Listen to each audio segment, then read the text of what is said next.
ಇವು ಬಂದು ಬೋಯರ್ ಅಂತ ಸೌತ್ ಆಫ್ರಿಕನ್ ಬ್ರೀಡ್ ಇದು ಮತ್ತೆ ಅದು ಬೋಯರ್ ಸೌತ್ ಆಫ್ರಿಕಾದು. ರೇಟ್ ಅಲ್ಲಿ ಹೈಯೆಸ್ಟ್ ರೇಟ್ ಇದಕ್ಕೆ, ಹೈಯೆಸ್ಟ್ ರೇಟ್ ಬಹಳ ರೇಟ್ ಇರ್ತಾನೆ. ಇದು ಅಷ್ಟೇ ಗಂಡು farm Sinchana goat and sheep farm ಇಲ್ಲಿದೆ. ಸುಮಾರು ಒಂದು 5 ಎಕರೆಯಲ್ಲಿ ಮಾಡಿದ್ದಾರೆ.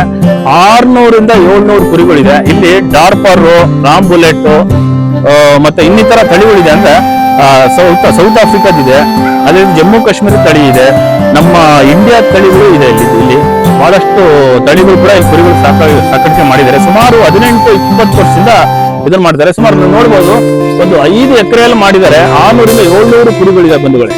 ಬನ್ನಿ, ವೆರೈಟಿ ಕುರಿಗಳಿದೆ, ಅಂದ್ರೆ ವಿವಿಧ ತಳಿಯ ಕುರಿಗಳಿದಾವೆ. ಅದ್ರ ಬಗ್ಗೆ ತಿಳ್ಕೊಳ್ಳೋಣ. ಸಾಕೋದು ಮತ್ತು ಅದರಿಂದ ಹೆಚ್ಚಿನ ಮೇಲೆ ಲಾಭ ಇದೆಯಾ ಮತ್ತೆ ಯಾವ ರೀತಿ ಸಾಕ್ಬೇಕು ಅನ್ನೋದನ್ನ ತಿಳ್ಕೊಳ್ಳೋಣ.